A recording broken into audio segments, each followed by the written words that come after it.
नमस्कार दोस्तों, मैं सुदेश कुमार कानून आप तक के नए एपिसोड में आप सभी का स्वागत करता हूं। कानून आप तक में हम लेकर आ गए हैं एक ऐसा विषय जो बच्चे बूढ़े जवान हर एक की जिंदगी से जुड़ा हुआ है, जो जाति धर्म आदि हर प्रकार के भेद से यूपर है, जो सर्वोपरि है, जो सबके लिए जरूरी है। दोस्तों, हम यहाँ बात करें अधिकारों की। जी हाँ, अधिकार सभी को चाहिए। यूं तो अधिकारों का टॉपिक बहुत बड़ा है, लेकिन आज हम इतनी बात करेंगे कि अधिकार क्या है और कहाँ से आए हैं। अधिकारों का पूरा टॉपिक हम किसी और वीडियो में विस्तार से पूरा करेंगे। अधिकार का मतलब होता है हक या स्वामित्व। यह हक या स्वामित्व किसी वस्तु, स्थान, काम या किसी भाव पर हो सकता है। अधिकारों का इतिहास भी मानव इतिहास जितना ही पुराना है। जब से मानव की उत्पत्ति हुई है, वह किसी न किसी बात या किसी चीज पर अपना हक जताता रहा है। दोस्तों, आपको जरूर ध्यान होगा बचपन का। बचपन में हमें जब भी कोई चीज मिल जाती थी तो हम कहते थे कि ये चीज मुझे मिली है, मुझे पाई है और इस पर मेरा हक है। बस इसी हक या स्वामित्व के भाव को ही अधिकार कहा जाता है। समय के साथ साथ ताकतवर लोगों ने अपने से कमजोर लोगों के अधिकार मारना शुरू कर दिया। जब अधिकार दबने लगे तो उनके संरक्षण की जरूरत महसूस होने लगी और संरक्षण के लिए नियम कानून बनाए जाने लगे। मैग्ना कार्टा विश्व का ऐसा पहला आधिकारिक कागजात था जिसमें मानव अधिकारों के संरक्षण की बात की गई थी। और उसके बाद विश्व की बहुत सारी कन्वेंशंस, अमेरिका के संविधान और यूएनओ की यूडीएचआर यानी कि मानव अधिकारों पर सार्वभौमिक घोषणा से होते हुए भारतीय संविधान में मानव अधिकार पहुंच गए। भारत ने भी स्वतंत्र होने के बाद अपने संविधान का निर्माण किया और उसमें अधिकारों को विशेष महत्व दिया, खासकर मूल अधिकारों को। ये कहना कतई ही गलत नहीं होगा कि मूल अधिकार भारतीय संविधान की धुरी हैं और भारतीय संविधान मूल अधिकारों को बीच में रखकर ही उसके इर्द गिर्द तैयार किया गया है।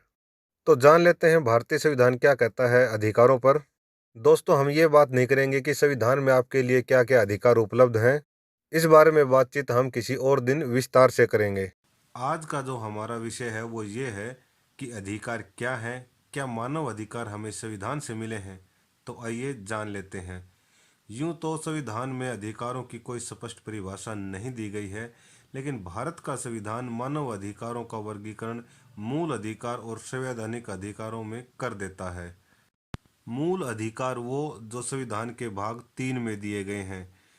संवैधानिक अधिकार वो जो भाग 3 को छोड़कर अन्य किसी भाग में दिए गए हैं। मूल हो या संवैधानिक अधिकार हो, सभी अधिकार मानव अधिकार ही होते हैं। लेकिन सभी मानव अधिकार मूल अधिकार नहीं होते हैं। हमने पहले ही स्पष्ट कर दिया है, भारतीय संविधान के भाग 3 में जिन अधिकारों को दिया गया है, भारतीय कानून में उन्हीं को ही मूल अधिकार माना गया है। मूल अधिकारों पर सुप्रीम कोर्ट के कुछ निर्णय हैं जो मूल अधिकारों की परिभाषा की रूपरेखा तैयार करते हैं।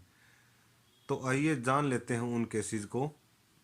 एक ये वाद था, Golaknath versus state of Punjab, AIR 1967।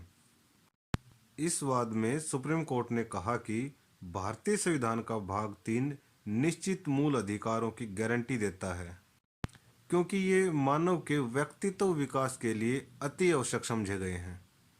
ये अधिकार व्यक्ति को सक्षम बनाते हैं कि वो अपना जीवन एक अच्छे तरीके से और योजनाबद्ध ढंग से जी सके।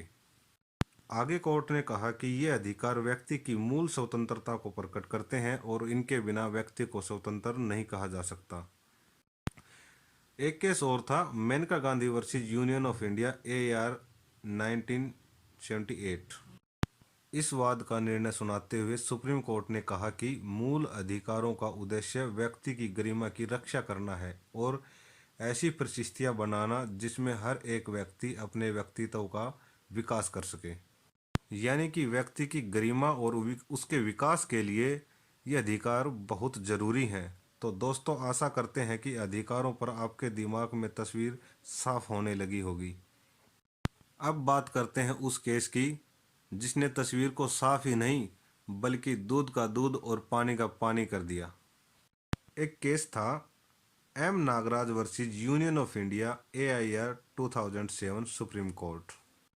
इस केस में निर्णय सुनाते हुए सुप्रीम कोर्ट ने कहा कि मूल अधिकार स्टेट की तरफ से अपने नागरिकों को दिया गया कोई तोहफा नहीं है।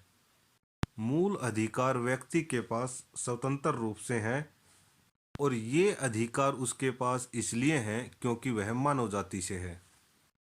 आगे कोर्ट ने स्पष्ट करते हुए कहा कि संविधान का भाग 3 मूल अधिकारों को प्रदान नहीं करता है, यह उनको अस्तित्व और संरक्षण प्रदान करता है।